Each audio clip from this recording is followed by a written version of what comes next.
በአንተም ቀናው ለዚህ ነው። በአንተ ቀናለሁ፣ በአንተና በጓደኞችህ ቀናለሁ። እኔ ወደ ሌላ ቦታ ነው ስንል ይሄ ሲነሳ ነው ብጥብጥ ተነሱና የተለየ አሁን እያየ ነው ያለ። የኛው ሽማግሌ ደግሞ እንደሰማችሁት የሚለው ምንድን ነው? እሱ አንተ ቀጥል። ሜቢ እንግዲህ የመጀመሪያ ቪዲዮዎቼ ናቸው ንጽጽር የጀመርኩበት ማለት ነው። ንጽጽር የጀመርኩባቸው 3 ቪዲዮዎች እነኚህ ከ3 እንደዚህ አንዱ ናቸው። ምንድን ነው እሱ? ፊታችሁን ታጠቡና እጣቢያችሁን አንጣ አድርጋችሁብናል። ስለዚህ ድግምት ልጆቻችን እንዲድኑ ካህናቶቻችሁና እናንተ ኦርቶዶክሳውያን ፊታችሁንና የሰውነት ፕራይቬት ፓርት የሚባሉትን አጥባችሁ አንጡ ስንላቸው ሰውየውም ሼኩም ሲሉ እንደሰማ አንሰጥም አሉን ኦርቶዶክሶች። እኛ ጠብ አለመፈለጋችን የሚታወቀው ፊታችሁንና ብልታችሁን አካባቢ ታጥባችሁ አንጡ ስንላቸው እምቢ አሉን። ለምንድን ነው ፊትና ብልት ታጥባችሁ አምጡ የሚለው?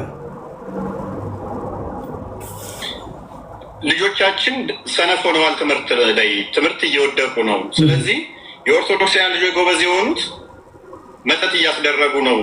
በመተት ነው ጎበዝ እየሆኑ ያሉት። የእኛ ልጆች ደግሞ ሰነፍ የሆኑት መተት ተደርጎባቸው ነው። ልጆቻችን እንዲድኑ ኦርቶዶክሳውያን ፕራይቬት ፓርታችሁን እንደዚህ ሰውነት ክፍሎቻችሁን ታጥባችሁ ጣቢውን ስታመጡ በዛ ጣቢ የእኛ ልጆች ሲታጠቡ ከዛ ከመተቱ ይድናሉ የሚል ነው። ይሄ ለእኔ ትንሽ ወቅት ያደርግ ነበር ማለት እኔም እባላለሁ እና የስድቦቹን አይነት አላውቅም። ትሳደባለህ? አሁን ስድብ የሚለውን እንዳውዱ ነው የምንረዳው። አንዳንድ ሰው የእኔ ቆንጆ ሲባል ስድብ ሊመስለው ይችላል። ቆንጆ አይደለሁም ብሎ ካሰበ የእኔ ቆንጆ ያለኝ ወይም ደግሞ ቆንጆ ያለኝ አስቀያሚ መሆኔን አውቆ ነው ቆንጆ ያለኝ እንጂ ቆንጆ አይደለሁም ብሎ ካመነ ሰድበኛል ሊልህ ይችላል። እንደ አስቀያሚ ብትለውም ደግሞ አስቀያሚ ያለኝ ብሎ ሰደበኝ ሊልህ ይችላል። ስለዚህ ስድብ የሚሉት ነገር ምንድን ነው? ስድብ የሚባለው ነገር ምንድን ነው? ቆንጆ ስትባል አድንቆ የሚውል ከሆነ መልሰህ ለስድብ የምተረጉመው ከሆነ አገባቡ መረዳት አለብን ማለት ነው። እኔ የተጻፈን ነው ማነበው፣ የተጻፈን ነው እያንዳንዷን ማሳየው። ደጋግሜም ብያለሁ ብዙ ጊዜ ላይ አንድም ሰው ምላሽ አልሰጠም። ይህን ምላሽ የሰጡት ፕሮፌሰር ብቻ ነበሩ። እንግዲህ ከዘመናት በኋላ ደግሞ የቲክቶኩ ዓለም ሲመጣ እንዳያችሁት ብዙዎች የእስልምና ኡስታዞች፣ የእስልምና መምህራን ታርጌታቸውን ፕሮቴስታንቱም፣ ካቶሊኩም፣ እስልምናውም ኦርቶዶክስና ታርጌታቸው ጀመሩና አሁን የምናየው ውጥረት፣ አሁን የምናየው ስፋት መጣ ማለት ነው። ይሄ እንደ መግቢያ የጠየኳችሁ። ቀጥታ ወደ ጥያቄ የምንሄደው ከመግቢያችን እንዳየኸው እፎይ ወንድማችን የኢትዮጵያ ኦርቶዶክስና የእስልምና ንጽጽር ላይ እንድታተኩር የኢትዮጵያ ኦርቶዶክስ የሚለው በቅንፍ እያዝልኝ በመጽሐፍ ቅዱስ በክርስትናና በቁርአን ላይ ያለውን ንጽጽር ላይ እንድታተኩር አገልግሎቱንም እንድትጀምር አንተንስ እንደ ፕሮፌሰር አለማየሁ ሞገስ ያነሳሳ መሰረታዊ ምክንያት ምንድን ነው? የውስጥ ግፊትህ ምንድን ነው? እንዴት ወደዚህ ንጽጽር ገባ? ሜዳውም ፈረሱም ያንተ ነው።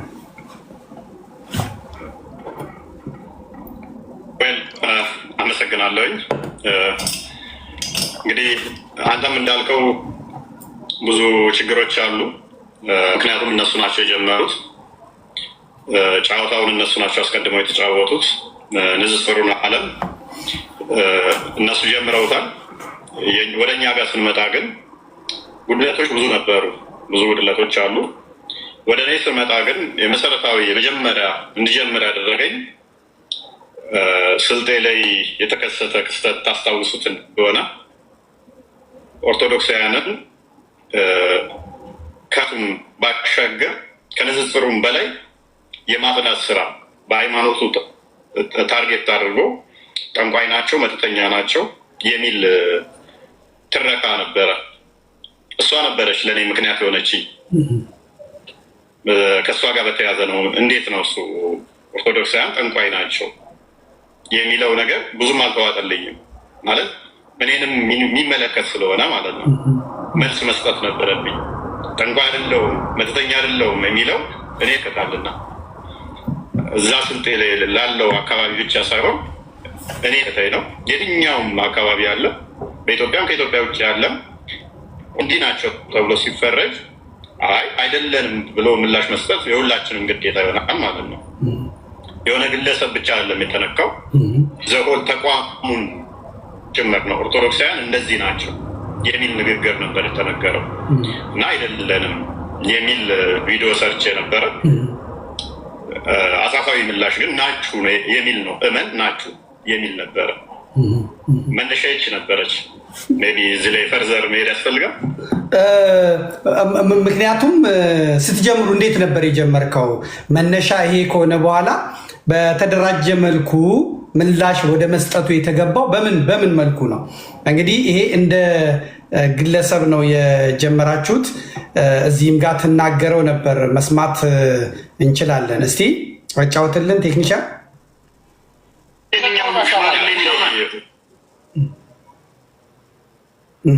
እኛ ቪዲዮ ምንድነው እሱ ዜናውን ከሰራሁት በኋላ የሆነ ንዝዝር ውስጥ አልነበርኩም፣ በጊዜው ምን ውስጥም አልነበርኩም። ሲያፈናቅሏቸውና መተተኛ ናችሁ ጠንቋይ ናችሁ ብለው ኦርቶዶክሳውያንን ከዛ አካባቢ የማጽዳት ስራ ሲሰራ ይሄ ጤናማ አይደለም፣ ትክክል አይደለም። አንድ ሰው ሊያጠፋ ይችላል። ዘሆል ኦርቶዶክሳውያንን እንዲህ ብሎ የማጽዳት ስራ ግን ትክክል አይደለም የሚል ቪዲዮ ቦልድሊ ስናገር አይ ናችሁ የሚል አጻፋዊ ምላሽ ተሰጠኝ። ከዛ እሱ እያሉ ያሉት በቦታው ያሉ ሰዎች ብዬ ዜናዎቻቸውን ሳይ ደግሞ ብዙም ውሃ አይነት አይደለም። ለምሳሌ ይሄ ቪዲዮ ሚለውን እንስማው እስቲ እንስማው። ብጥብጥም አለመፈለገን የሚያሳይ ሰዎች ይህንን ነገር አሁን እኛ ይህንን ስህር የሚያከሽፈው ቤትና እጅ ታጥቦ ይሰጥ የለም ወይ?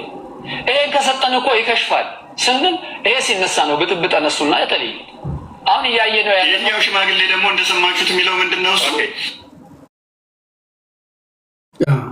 አንተ ቀጥል። ሜቢ ግን የመጀመሪያ ቪዲዮዎቼ ናቸው ንጽጽር የጀመርኩበት ማለት ነው። ንጽጽር የጀመርኩባቸው 3 ቪዲዮዎች እነኚህ ከ3 እንደዚህ አንዱ ናቸው። ምንድን ነው እሱ? ፊታችሁን ታጠቡና እጣቢያችሁን አንጣ አድርጋችሁብናል። ስለዚህ ድግምት ልጆቻችን እንዲድኑ ካህናቶቻችሁና እናንተ ኦርቶዶክሳውያን ፊታችሁንና የሰውነት ፕራይቬት ፓርት የሚባሉትን አጥባችሁ አንጡ ስንላቸው ሰውየውም ሼኩም ሲሉ እንደሰማ አንሰጥም አሉን ኦርቶዶክሶች። እኛ ጠብ አለመፈለጋችን የሚታወቀው ፊታችሁንና ብልታችሁን አካባቢ ታጥባችሁ አንጡ ስንላቸው እምቢ አሉን። ለምንድን ነው ፊትና ብልት ታጥባችሁ አምጡ የሚለው? ልጆቻችን ሰነፍ ሆነዋል። ትምህርት እየወደቁ ነው። ስለዚህ የኦርቶዶክሳውያን ልጆች ጎበዝ የሆኑት መተት እያስደረጉ ነው። በመተት ነው ጎበዝ እየሆኑ ያሉት። የእኛ ልጆች ደግሞ ሰነፍ የሆኑት መተት ተደርጎባቸው ነው። ልጆቻችን እንዲድኑ ኦርቶዶክሳውያን ፕራይቬት ፓርታችሁን እንደዚህ ሰውነት ክፍሎቻችሁን ታጥባችሁ ጣቢውን ስታመጡ በዛ ጣቢ የእኛ ልጆች ሲታጠቡ ከዛ ከመተቱ ይድናሉ የሚል ነው። ይሄ ለእኔ ትንሽ ወቅድም ያደርግ ነበር ማለት መተት አድርገሃል ተብለህ አስበው አላደረግኩም በምትልበት ሰዓት ላይ አይ እጣቢህን ታጠብና እንደዚህ አይነት ቦታህን እጣቢህን አንጣ በአንተ እጣቢ ስታጠብ እድናለሁ ቢልህ እንዴት ነው እሺ ብለን የምትሰጠው? አንደኛ ያላደረግከውን አድርገሃል ብለህ መከሰስ በራሱ ጤናማ አይደለም። በሁለተኛ ደረጃ ደግሞ የሰውነትን ክፍል ታጥበህ የምትሰጥበት መንገድ ጤናማ መስሎ አልታየኝም። በእርግጥ እኛ መተት ድግምት በተለያየ በእምነት እንደሚዳን እናምናለን። በጣቢ ግን ይዳናል የሚለው እምነት ስላልነበረኝ ማለት አስተምሮቱም እንደዛ አልመሰለኝ። ምንድን ነው እያሉኝ ያሉት? ነገ እኔን አንዱ መጥቶ የሚጠላኝ ሰውዬ ታምሜ ያለው መተት አድርጎብኝ ነው፣ መተት ያደረገብኝ ደግሞ እፎይ ነው፣ እንደዚህ አይነት ቦታውን ታጥቦ ጣቢውን ሲያመጣ በሱ ድናለው ቢልስ? ልክ ጣቢውን ስሰጠው የውሸት ታምሜ ነበር ዳንኩ ቢል ሰፈሩ ላይ ስሜን አጠፋ ማለት አይደለም። ይሄ ለማንኛው ሲያናኑረናል። ይሄ ትክክል አይደለም። ትክክል ነው እምቢ ማለታቸው መተት ማድረጋቸው የሚያሳይ ነው። ካህናቶቹ ተሰብስበው አገልጋዮቹም ተሰብስበው ጣቢያችንን አንሰጥም ታጥበን ያሉት መተተኛ ስለሆኑ እንዴ። እናንተስ ብትሆኑ እኔ አሁን ለምሳሌ በጊዜው ተቀዳሚ ሀጂ ሙፍቲ ነበሩ።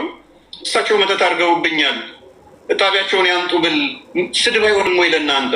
የእምነት አባቶቻችሁን ታጠቡና ጣቢያችሁን አምጡ። እሳቸው ናቸው መተት ያደረጉብኝ እድናለሁ ብል ይሰጡኛል ወይ? ስድብስ አይሆንም ወይ?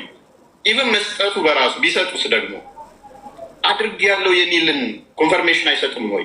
ሰውየው የውሸቱ ታምም ያለው ብሎ ከዛ በኋላ በሱ እጣቢ ዳንኩ ቢል የዛ ሰውዬ ክብር አይነካም ወይ? በሰፈሩ ይሄ ጤናማ አይደለም የሚል ነበር ሙግቴ። ግን በጊዜው የተሰጠኝ ምላሽ በጣቢ ይዳናል፣ ከድግምት ይዳናል፣ ከመተት ይዳናል የሚል ነበረ። እኔ ደግሞ አልተዋጠልኝም። ስላልተዋጠልኝ ያው እንደምታውቀው እኔም ልቀበለው አልቻልኩም ማለት ነው። ይሄን አስተምረው ልቀበለው አልቻልኩም። ማንበብ አለብኝ አልኩኝ። የተለያዩ ቪዲዮዎች ቀጣይ ሜቢ ካሳየ ምክንያቱ ምንድን ነው ብዬ ሳይ ወደ ክርስትና እየመጡ ነው፣ ልጆቻቸው ወደ ክርስትና እየመጡ ነው ስልጤ አካባቢ ላይ። ስለዚህ ወደ ክርስትና እየመጡ ያሉትም ደግሞ በመተት ነው የሚል መጣሁ ነው። ቪዲዮውን ያጫውቱለት ቀጣዩ። ሀይ እንዴት ናችሁ? ከስልጤ ክርስቲያኖች የተፈናቀሉበት ትክክለኛው ምክንያት ምን እንደሆነ ታውቃላችሁ? የሙስሊም ልጆች እስልምና በቃን እያሉ በሰልፍ ወደ ክርስትና እየገቡ ስለሆነ ነው። ብዙ ጓደኞች ያዳምጡት። እነሱ ድግምት መነሻ ስላከፈሯቸው ማለት ነው። ከወራቤ ተነስተው ወጥተው አርሴማ ቤተክርስቲያን የተገኙ ከእንደገና ደግሞ የሚያናድደው ነገር እዚያ ያሉ ቀሳውስቶች ደግሞ ከሚገርማችሁ ጸበራጅ ተውባቸዋል። ጸበራጅ ተውባቸው። ሶስት ልጅ ታመሙባት ያልኳችሁ ሴት ማለት ነው ሉያ ትባላለች። የእሷ ልጅ እኔ ቤተክርስቲያን ሰፈር ነው ያለሁት። እናቷ ቤት መጣ ማርያም ቤተክርስቲያን ነው የገባችው። ማርያም ቤተክርስቲያን ከማርያም ቤተክርስቲያን አንስተው ነውና ወይ ቪዲዮውን እንደሰማያችሁት ነው። እሺ ቀጥል አንተ። ያኛውን አንፈልገው ወደ አንተ ተመለስ። እንግዲህ ልጆቻችን ወደ ክርስትና እየሄዱ ነው የሚል ነው ሙግቱ። ልጆቻችን ወደ ክርስትና እየሄዱ ነው። ወደ ክርስትና እየሄዱ ስለሆነ ወደ ክርስትና የሄዱበት ምክንያት ምንድን ነው? እሱ ነው ያለው ድግምት ሰምተዋል። ሳህር ነው፣ በድግምት ነው። አስር ተሰርቶባቸው ነው። ስለዚህ ክርስቲያን እየሆኑ ያሉት ድግምት ተሰርቶ ነው። ትምህርት የሚወድቁት የቀድሞ ሽማግሌውን ካያችሁት ሼክ ነገሩ እጣቢ ስጡ ስህሩ እንዲድን ስንላቸው እንዲያሉ ልጆቻችን ታመሙ፣ ትምህርት እየወደቁ ነው አለ።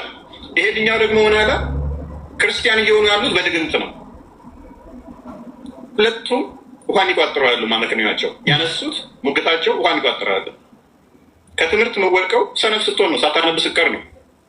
እንግዲህ አሁን የትምህርት ካሪኩለሙም ትንሽ ከበድ ብሏል ይመስለኛል እና ብዙ ተማሪ እየወደቀ ነው። ስለዚህ ኦርቶዶክሳውያን መተት አድርገውባቸው ነው ያሉ ሺህ ተማሪ የሚወድቅ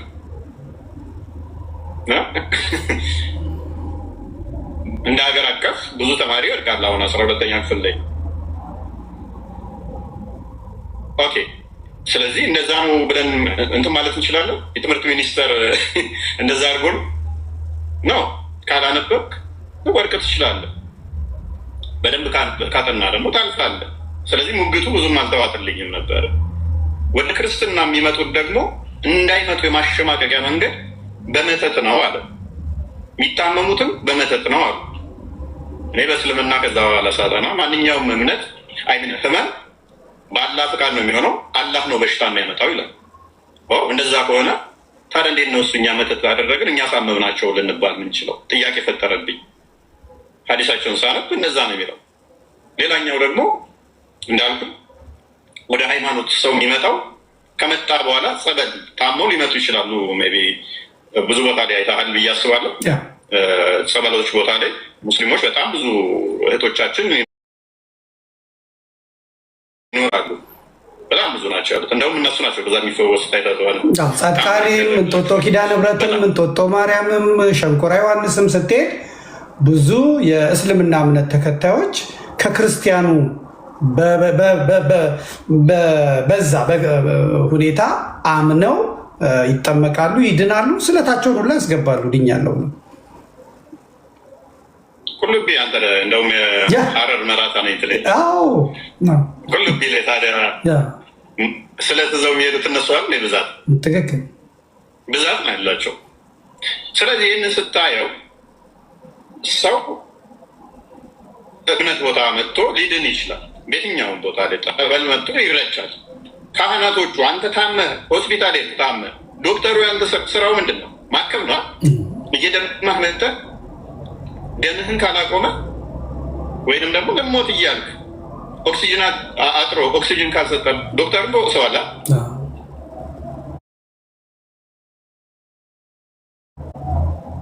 ካህን ውስጥ ታዲያ ጸበል ቦታ በት ጸበል እንዴት ረጫቸው ልጆቹን ብሎ በጣም ሲንገፈገፍ አይተዋል። ታመው መጡ እነኛ እህቶች ጸበል ቦታ መጡበት። እንዴት አይረጫቸውም? ማለት አሰብኩት። ታመው መጥተዋል እነኚህ እህቶች ጸበል ቦታ ነው የመጡት። ጸበል ረጫቸው። የዚህን ያህል ክርስቲያኑ እንዲፈናቀል፣ ንብረቱ እንዲጠፋ፣ አካል እንዲጎድል የሚያደርግ ስራ ነው ይሄ። ታመህ ቤቴ መጥተህ እርዳታ ጠይቀኸኝ እርዳታ በመስጠቴ ቤተክርስቲያኔ መቃጠል አለበት? አካል መጉደል አለበት? ይሄ እርዳታ በማድረግ ጸበል እንዴት ረጫችሁ? ልጆቻችንን ጸበል ረጩብን። ታመው ልጆቻችን ቤተክርስቲያን ሄደው ጸበል ረጯቸው ካህኖቹ። በጣም የሚያናድደው የሚያሳዝነው እያለ በጣም ተበሳጭተው ሲናገሩ ካያቸው ተሰብስበው ሁሉ ይናገራሉ እየጮሁ ጸበል ልጆቻችንን ረጭተዋል። ልጆቻችን ታመው ቤተክርስቲያን ሄደው አሰብኩት። አወረድኩ ሳየው ምንም ውሃ የሚቋጠር አይደለም እያነሱት ያለው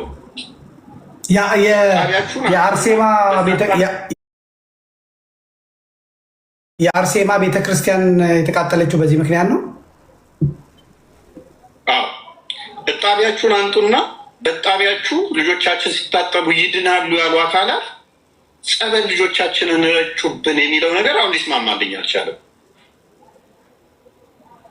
በእኔ እጣቢ የእነሱ ልጆች ሴጣን የሚድን ከሆነ ማለት ሴጣናቸው የሚወጣ ከሆነ ወይም ድግምት የሚወጣላቸው ከሆነ ካህኑ እጣቢ ጸበል ሲረጫቸው ካደም ለምን ትበሳጫለች?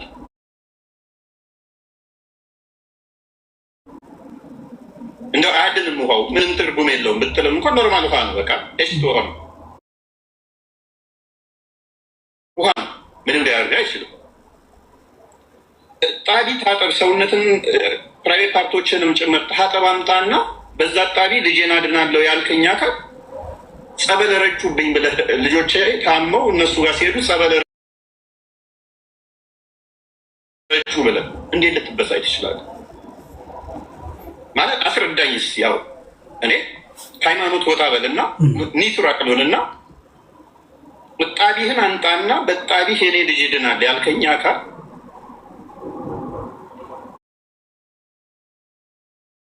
ጸበል ግን ረጨህብኝ ብለህ ትከሰኛለህ?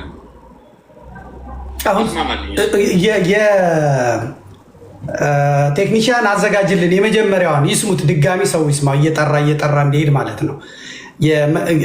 እፎይ እየተናገረበት ያለው መነሻው አሁንም ከዛ የመጣው ነው። እፎይ እየተናገረ ያለው አንዴ ድገምልን፣ የመጀመሪያውን ስለ እጣቢ የሚያወሩትን ህዝቡ እንዲሰማ ማለት ነው። አዳምጡላቸው። ይሄ እንግዲህ በቴሌቪዥኖቻቸው የተላለፈ በቪዲዮቻቸው የተላለፈ እና በወቅቱ ከፍተኛ ንግግር አምጥቶ የነበረው ነው እና የልጆቹ መታመም ዋናው ምክንያት እና መፍትሄውን ነው የሚያቀርቡት ሰውየው። እንስማቸው። ብጥብጥም አለመፈለግን የሚያሳይ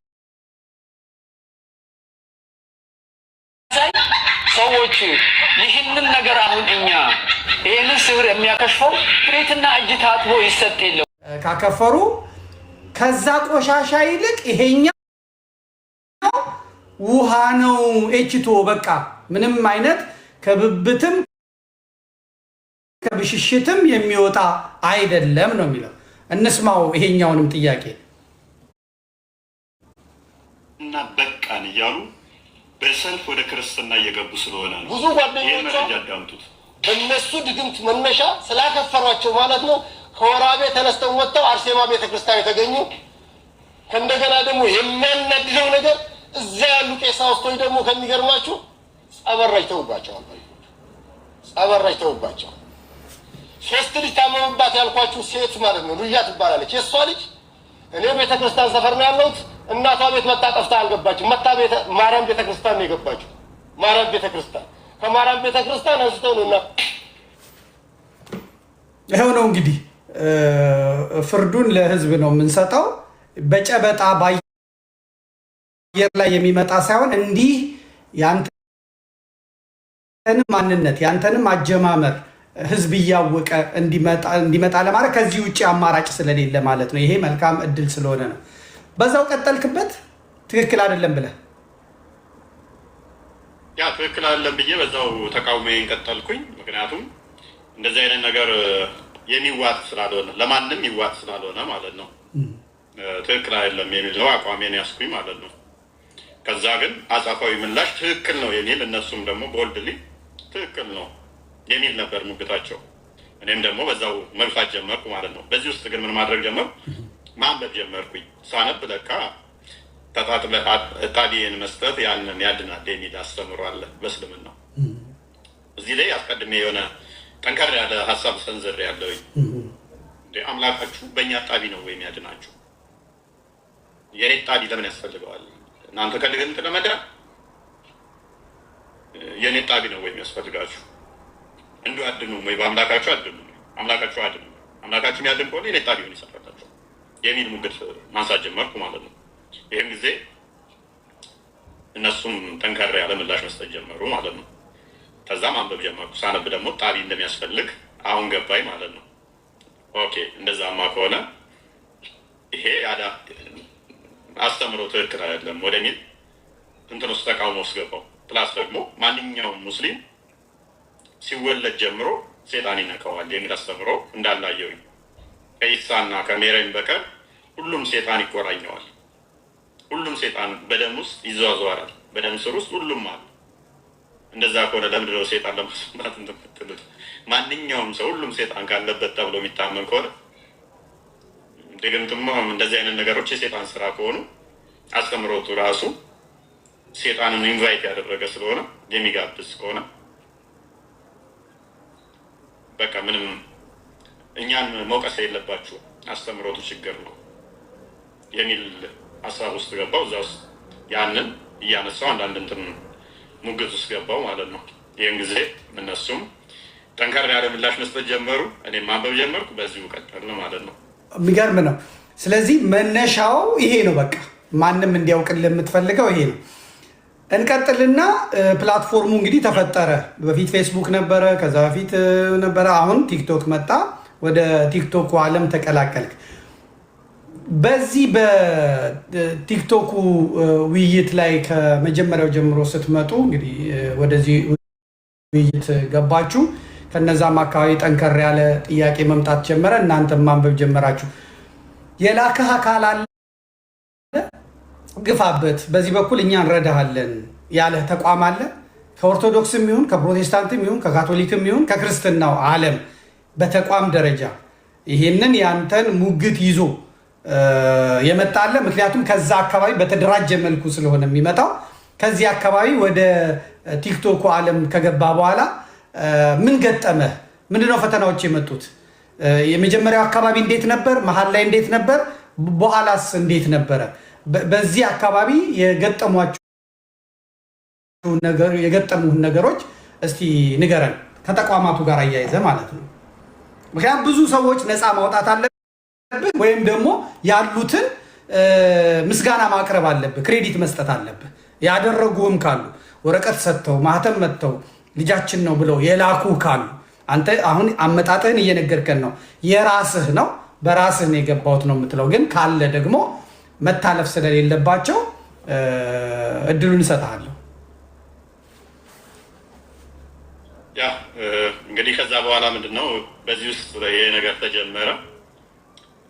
ከዛ አካባቢ የተለያዩ መልእክቶች ደርሱኝ ጀመር። ከዛ በኋላ ከስልጤ አካባቢ ላይ ከወራቤ ከስልጤ እነዚህ ምን ያህል ፈተና ውስጥ እያለፉ እንደሆነ ጫና ምን ያህል እንዳለባቸው የተለያዩ መረጃዎች ይደርሱ ይጀምር። እንደዚህ እየተባሉ ሂሚሌት እንደሚደረጉ የማሸማቀቅ ስራ እንደሚሰራ። ስለዚህ ያ ነገር ነፍሴ ላከችኝ ማለት ነው። ነፍሴን የፈጠረው ክርስቶስ እሱ ላከኝ ማለት ነው። አይ ድምፅ ልትሆናቸው ይገባል የሚል ማተም መጥቶ ላከኝ። እሱ ማተም መጥቶ ላከኝ ክርስቶስ ነው። በደሙ ማተም መጥቶ ለእነኚህ አካላት ወንጌል ያስፈልጋቸዋል። ስለዚህ ልነግራቸው ይገባል።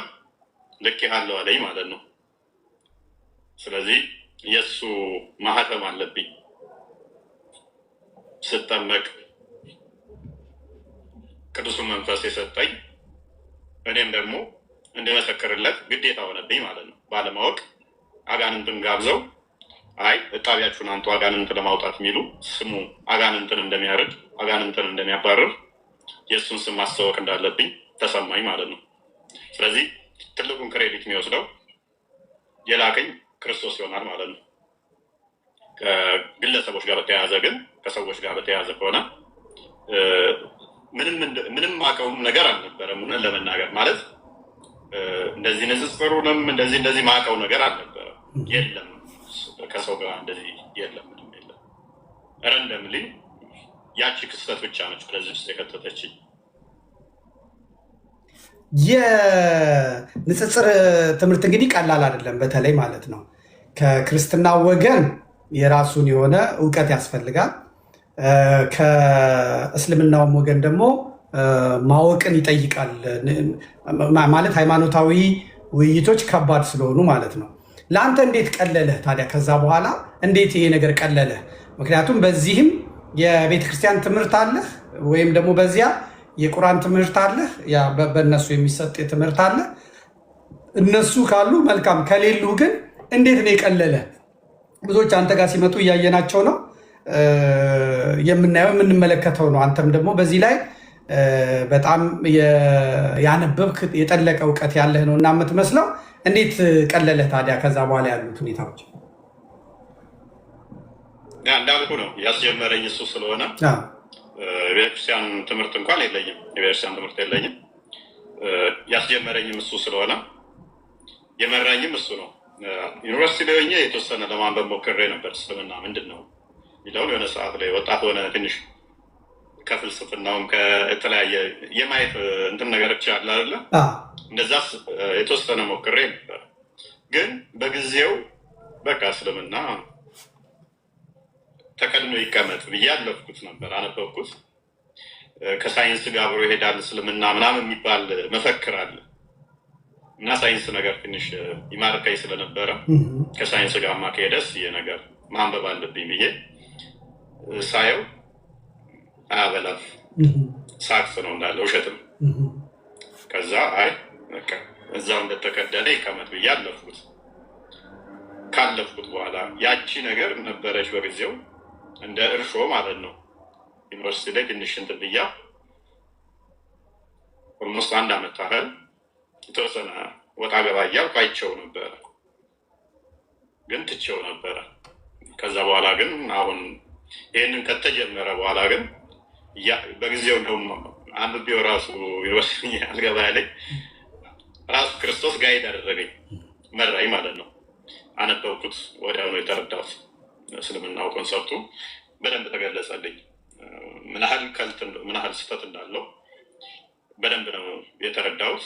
ከዛ በኋላ ግን በተረዳሁት ቁጥር ያጓጓሃል። የሆነ ነገር ስታቅ ሰዎች ባለማወቅ እየጠፉ መሆኑን ስታቅ ደግሞ እዚህ ጋር ደግሞ ክርስቶስ ምን ያህል ለአንተ የከፈለው ዋጋ ስታውቅ እዚህ ጋር ባለማወቅ ደግሞ እየጠፉ ያሉ ምዕመኖችን ስታይ ትጓጓለህ ለእነሱ ለማሳወቅ። ዕለት ዕለት አዳዲስ ነገር ለእነሱ ለማሳወቅም ትናፍቃለህ። ስለዚህ ዕለት ዕለት ማንበብ ትጀምራለህ። ዕለት ዕለት ማንበብ ጀመርኩኝ።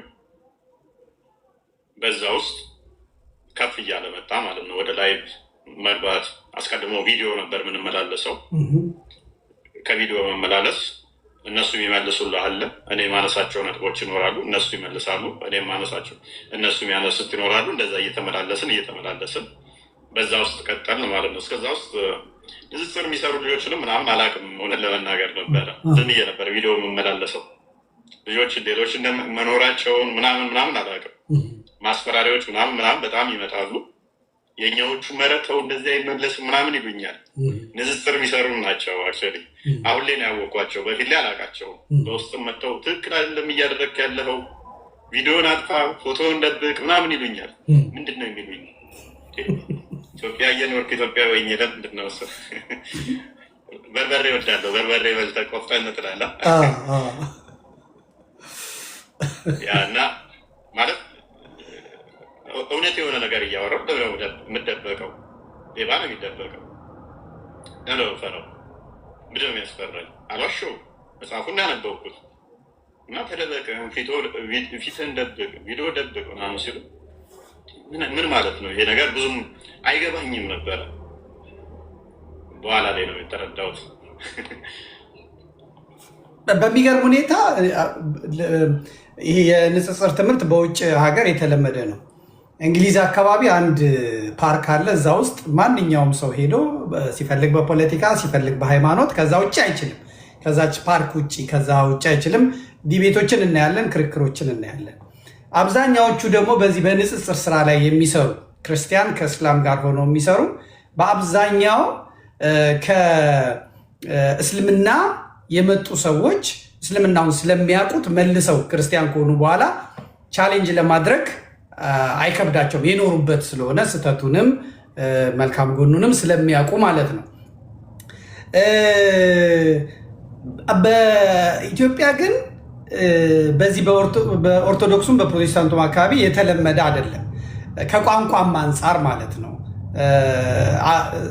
እስልምና የተስፋፋበትም የስነ ጽሁፍ እንትኑም በአረብኛ ስለሆነ ያንን አጥንቶ በዛ በኩል ተዘጋጅቶ መልስ ለመስጠትም ችግር ነበረ እና ለአንተ ከባድ የሆነውን ይሄንን የቁርአንን እንደገና የሐዲሳቱንና የተስፊር የምትላቸውን የትርጓሜ ይመስለኛል እነዚህን ነገሮች የምታጠናበት ከዋናው ከአረብኛው ነው። ለአንተ ቀሎ የምትመለከተው የትኛውን ነው? አረብኛውን የማንበብ የመተርጎም እድሉን አግኝታል? ቋንቋውን የመማር ለአንተ እስልምናውን እንድታውቅበት የረዳህ ቋንቋ የትኛው ነው?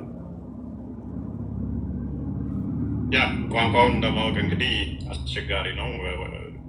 ተመሰረቱ ካላደክበት ገና መማሩ እኔ ያው እንዳልከው አንተ ከእስልምና የመጡ ሰዎች እስልምናን ቻሌንጅ ቢያደርጉ ብዙም አይከብዳቸው ከዛው ስለወጡ ቁርአኑን ቀርተው ስላለፉበት።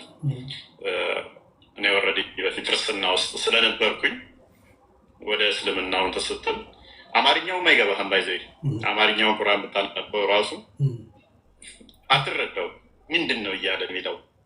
አንዷን አያ ለማንበብ ብዙ ተፍሲሮች አሉ። እነኛም ማታነብ ከሆነ አንድ መጽሐፍ አንብባታ አይገባህም። አሁን ዶክተሮች እንደዚህ ሆነው አሉ። ብዙ መጽሐፍ አንብቤያለሁ ይገባኛል፣ ይሄ ምንድነው አይገባኝ ይላሉ። ጀምሩና ማለት ነው የሆነ መጽሐፍ አንተ ከተሰጠህ ከመጀመሪያ እስከ መጨረሻ ካነበብከው ወይም ፓርት ቱ ብሎ ይቀጥላል እንጂ ትረዳዋለህ። አንዱ ፓርት ዋንም ትረዳዋለህ። ይሄ ግን እንደዛ አይደለም። ለእያንዳንዷ አያ የተለያየ ተፍሲሮች አሏት። ምንም የተብራራ ግልጽ አይደለም። ግን ውስጡ ስገባ ግልጽና የተብራራ ነው ይላል። እንደ መጽሐፍ ቅዱስ ለምሳሌ ዮሐንስ ወንጌል ምዕራፍ 1 ብትል በቃ ትረዳዋለህ። ፍሎውን ጠብቆ ነው የሚሄደው። ምዕራፍ 2 ነው፣ አውዱን ጠብቆ ትረዳዋለህ። ነሰሰርሊ የሆነ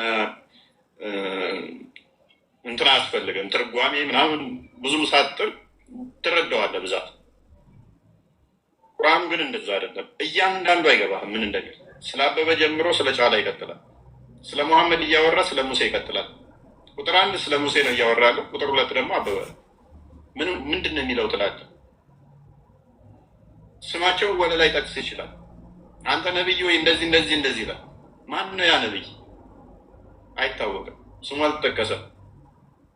አንተ ነብይ እንደዚህ እንደዚህ እንደዚህ ቁጥር 2 ላይ ደግሞ ይላል። ቁጥር 2 ደግሞ ሌላ ነው። ሁለቱ ጋርም ስማቸው አይና ተጠቀሰ። ይህንን ነው የምታገኘው። የደ ተፍሲሮች ከጊዜ በኋላ የመጡ ናቸው። እንግዲህ ተፍሲሮቹ መሐመድ ከሞተ ከ100 ዓመታት በኋላ የመጡ ናቸው። ከ300 ከ400 ከ700 ዓመት በኋላ የመጡ ናቸው። መሐመድ ከሞተ በዚህ ውስጥ የመጡ ናቸው። ግን ቁርአኑ ምን ይላል መሰለህ?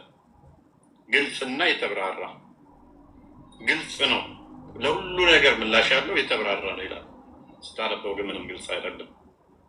አስቸጋሪ የሚያደርገውም ክርስቲያኖች ቁርአንን አንብበው ለመረዳትም የሚያስቸግራቸው ምንም ግልጽ አይደለም። ምንም ግራ የተጋባ ይሆንብሃል።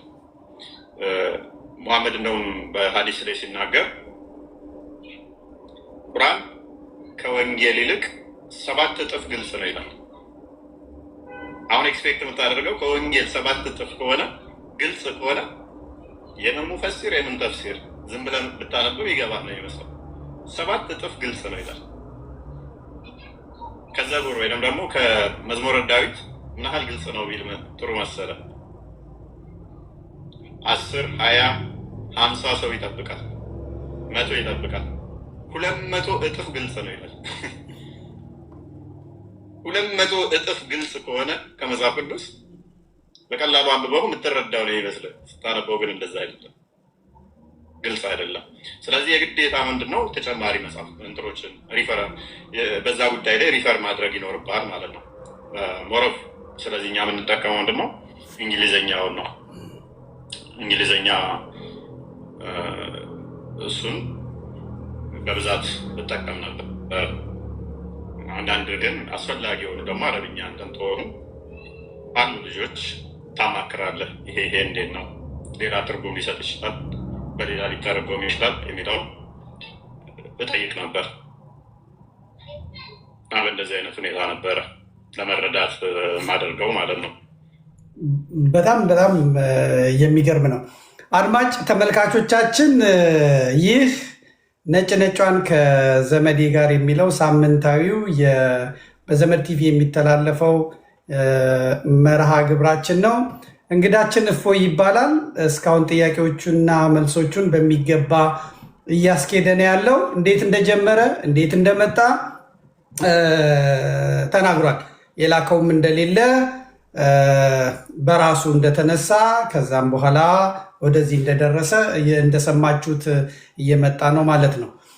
ከዘመናት በኋላ ግን በጣም ተደጋጋሚ የሚነሳው እፎይ ተሳዳቢ ነው፣ ፍጹም ይሳደባል እና ከእፎይ ጋር አንዳንዶቹም ለመከራከር ይፈልጉና ፈልገን ስለሚሳደብ የእሱን ስድብ ላለመስማት ስንል ነው እንጂ የማይሳደብ ከሆነ ከእሱ ጋር ቁጭ ብለን ለመነጋገር ፈቃደኞች ነን የሚሉት። ትሳደባለህ? ስድብ ምንድን ነው? ያሉትን ነው የሚሉትን ነው የምጠይቅህ። የስድቡንም አይነት እኔም እባላለሁ እና የስድቦቹን አይነት አላቅም። ትሳደባለህ? ያው ስድብ የሚለውን እንዳውዱ ነው የምንረዳው። አንዳንድ ሰው የኔ ቆንጆ ሲባል ስድብ ሊመስለው ይችላል።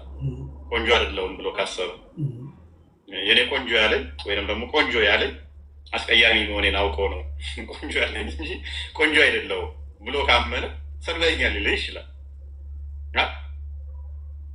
እንደ አስቀያሚ ብትለውም ደግሞ አስቀያሚ ያለኝ ብሎ ሰደበኝ ሊልህ ይችላል።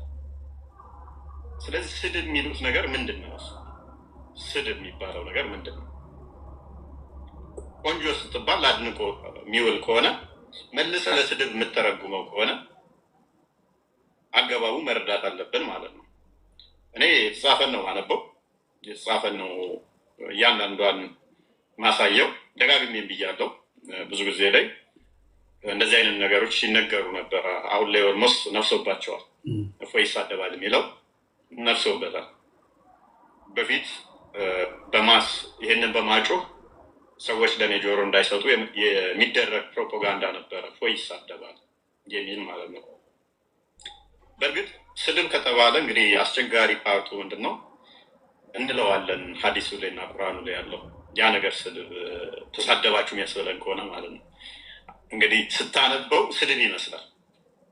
ሀዲሱ ላይ ያለ፣ ቁርአኑ ላይ ያለ። ስለዚህ ስድብ ከሆነ ማን ይሆናል ማለት ነው? ያንን ቁርአን የጻፈው፣ ያንን ሀዲስ የጻፈው፣ ያንን ያስተላለፉት ወደ እነሱ ይመለሳል ማለት ነው። እኔ አንባቢ ነኝ፣ አስተላላፊ ነኝ። አስተላላፊ ከሆንኩ እኔ ላይ አይደለም የሚቀረው ያ ነገር፣ ወደ ኋላ ይመለሳል። መጽሐፉን ነው እያነበብኩት ያለሁት። ደጋግሜ ብያለሁ።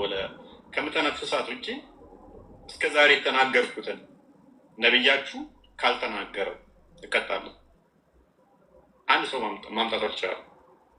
አንድ ሰው እኔ ፊት መጥቶ ነገም ተነገ ወዲያም አሁንም ወደፊትም አንዲት ነቢያችን ያልተናገረው ስድብ ቃል አንተ ተናግረሃል ማለትም መጽሐፉን ካልሆነ ነው ያልኩት፣ አስተምሮቱን ካልሆነ ያልኩት እቀጣለሁ። ስለዚህ ስድብ የሚሉት ምንድነው? እሱ እነሱ ያላነበቧቸው ብዙ ድብቅ ገመናዎች ነበሩ። ሰዎች አለባብሰው ያልፏቸው አሉ አይደለ? በይሉንታ።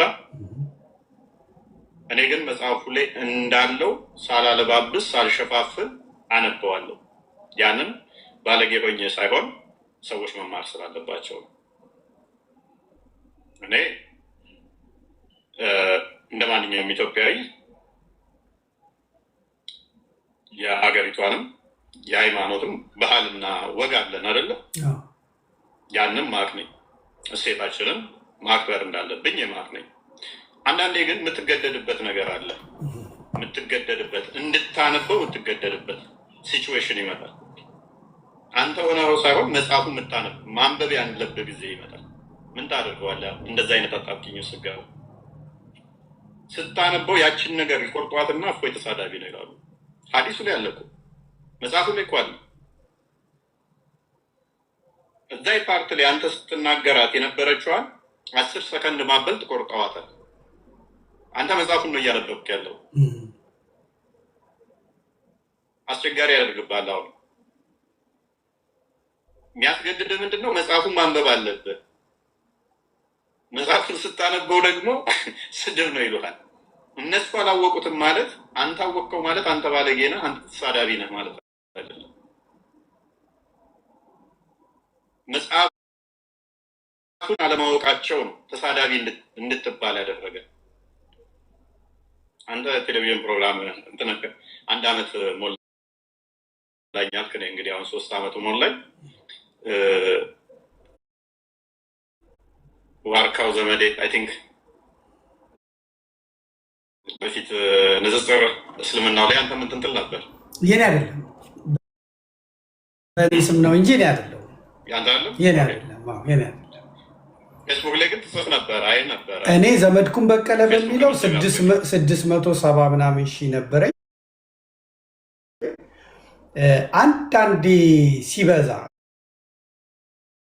ለመልካም ነገር የምታደርገው ነገር እኔን ያስከስሰኝ ነበረ። በነገራችን ላይ የኔ ደግሞ ያው ጠንከር ያሉ ቃላት ናቸው። ጣቴ ጋር ተያይዞ ዲፕሎማት አይደለሁም፣ ጥሩ ዲፕሎማት አይደለሁም እና ሲበዛ ጫና ሲበዛ እጽፋለሁ። ለመከራከር በዛ የመቀጠል ፍላጎቱ የለኝም። ለምሳሌ ማለት ነው አንድ ጊዜ ምን ገጠመኝ፣ በዚህ በቲክቶክም የኔን ስዕል ዘቅዝቀው የእመቤታችንን ስዕል ዘቅዝቀው ይዤ የማደርገውን በፌስቡክም ዘቅዝቀው የልጆቼን የቤተሰብ ፎቶ ዘቅዝቀው ከርመውብኝ ነበር። 1 ሳምንት ምን ብዬ መሰለ ኦርቶዶክሳውያን ይህን ሐራም ይበላሉ ብለው በጣም እንትን አደረጉብን ማለት ነው። እና ለስለስ ብዬ እኛ ኦርቶዶክሳውያን ይሄን እናንበላም። በክርስትናው ዓለም ሆነው ግን ለምሳሌ ካቶሊኮች፣ ፕሮቴስታንቶች አሳማ ይበላሉ፣ ምናምን ይበላሉ፣ እንደየባህሉ እንደየሀገሩ ይበላሉ። እኛ ግን ጽዩፎች ነን። ስለዚህ ከፍየል፣ በግ፣ ከላምና በሬ፣ ከዶሮ ከመሳሰሉት ውጪ አንበላም። በጣም ጽዩፎች ነን። እንደውም በረሃብ እናልቃለን እንጂ እንደውም የኢትዮጵያን በሬ ታውቀዋለህ አይደል እንዴ? ያረሰውን በሬ እኮ ቀን ያወጣለትን ሲሸጠው አልቅሶ ነው የሚሸጠው። የክፉ ቀኔን ያወጣ መምህራን አምጥቼ የተናገሩትን በአማርኛ በኦሮምኛ፣ በእንግሊዝኛ፣ በአረብኛ የተናገሩትን አምጥቼ አስቀመጥኩኝ። የሚበሉትን ነገሮች ማለት ነው። የቤት አህያ ለአንድ ለ7 ሰዓታት አካባቢ እንዲበላ ተፈቅዶ ከዛ መከልከሉን፣ የሜዳ አህያ ግን እንደሚቻል፣ እነ ጅብ በጣም እንደሚፈቀዱ እነ ምናምን ብዬ ራሳቸው የተናገሩትን ይሄ እኮ ይፈቀዳል ብዬ በእስልምና ነው የሚፈቀደው ስል ያው ተመልሰው መጥተው ሀገር ይያዝብኛሉ ማለት ነው። ጓደኛ አለኝ ጠየኩት። በእስልምና በጣም ጓደኛ አለኝ። እንደዚህ ነገሮች ይበሉ የለ እንዴ? ይሄ ይበላል፣ ይሄ ተፈቅዷል አለኝ። ስለዚህ እነዛን ጠፍኳቸው። አሁን ወደ ክርክሩ መግባት ፈልጌያለሁ። ፎቶ የተዘቀዘቀ አልኩ፣ መስጊድ ሄደው ጠየቁ አልኩ። ይሄ ዘመን ላይ ብቻ ነው። ፌስቡክ ላይ ያኔ ጦርነት ስለተነሳብኝ ስለማቅ ቴሌግራሙ ላይ ነው ያመጣው። ግን በምንድን ነው ያየሁት? የኔን ጥያቄ ይዘው ወደ ሊቃውንቶቻቸው ጋር ሄዱ ማለት ነው። ስለዚህ ሊቃውንቶቻቸው መለሱላቸው። አዎ ይበላል፣ ጅብ ይበላል፣ ምንትስዬ ይበላል፣ ከርከሮ ይበላል፣ ምናምን ይበላል ብለው ያው ነገሯቸው። ተጽዕኖ የፈጠረባቸው ኢትዮጵያ ያሉት ምኑን ነው? ከክርስቲያኑ ማህበረሰብ ጋር ያሉብኝ። ከዛ ውጭ ደግሞ እናንተ ስለገባችሁበትና እንደ ስራ እስልምና ውስጥ ገብቼ እንዲህ ነው ማለት አልፈልግም። ሳይቆጨኝ ቀርቶ አይደለም፣ ወደዚህ ነው ቀጥሎ የምንመጣው። ሳይቆጨኝ ሳይሰማኝ ቀርቶ አይደለም። ብዙና ላይ እኔ አምላክ የምለው እኔ ጌታ የምለው እኔ ፈጣሪ የምለው ኢየሱስ ክርስቶስን እያንቋሸሹ እየሰደቡ ነብይ ነው እያሉ ጽፈውበታል፣ ሰብከውበታል፣ ተናግረውበታል። ይሄን ለመቻቻል ብዬ ለምናምን ብዬ መተዌ እኔ ነኝ በአምላክ ዘንድ ዋጋ የምቀበልበት ፍዳ የምቀበልበት አውቃለሁ። ብዙ ሲዲዎች አሉ፣ ብዙ መጻሕፍቶች አሉ። ያም ባለማድረጌ ጥያቄ እንዳለብኝ መጨረሻም ቅጣት እንደሚጠብቀኝ አውቃለሁ። ባለመመለሴ ባለመናገሬ ማለት ነው። ለነሱ በማለቴ ቅጣት እንደሚጠብቀኝ አውቀዋለሁ። እኔ ብቻ አይደለሁም። በዚህ ውስጥ ያሉ መምህራን፣ ሰባኪያን ወንጌል፣ ጳጳሳት፣ ሊቃውንት በአምላካቸው ዘንድ ይላል በሰው ፊት ያልመሰክርልኝ እኔ በሰማይ በአባቴ ፊት አልመሰክርለትም ነው ያለ። ቅጣት እንደሚጠብቀኝ አውቃለሁ ባለመመስከሬ። በአንተም ቀናው ለዚህ ነው። በአንተ ቀናለሁ፣ በአንተና በጓደኞችህ ቀናለሁ። እኔ ወደ ሌላ ቦታ ነው ሄድኩት፣ ወደ ሌላ የኔን አምላክ ሲናገሩ የእነሱን አምላክ አላህን ከራሳቸው ጠቅሼ ባለመናገር የኔን አምላክ የኔን መጽሐፍ ቅዱስ ጠቅሰው ሲያዋርዱት የእነሱን ቁርአን የእነሱን ሐዲሳት ጠቅሼ ይሄ እኮ እንዲህ ይላል ባለማለቴ የእናንተ መጽሐፍ ቅዱስ ሴቶችን እንዲህ ይላል ብለው ሙልጫችንን ሲያወጡ ኖ የእናንተ ቁርአን እንዲህ ይላል ባለማለቴ ምስጢረ ሥላሴ ተፋልሶ ሲሰደብ እነሱ ደፍረው መጥተው አዋልድ መጻሕፍትን ዝም በማለቴ ቅጣት ነው የሚጠብቀኝ ከአምላኬ ዘንድ ከፈጣሪ ዘንድ። ይሄን አውቃለሁ እንጂ አልገባውበትም። ብገባም ደግሞ እንዴት እንደምገባ አሳየዋለሁ። እምመልሰው እኔ እስልምናን በመጣላት ምናምን ሳይሆን በክርስትና ላይ ለተነሳው ነገር መልስ መስጠት፣ ልክ አሁን አንተ እያረክ እንዳለው ማለት ነው።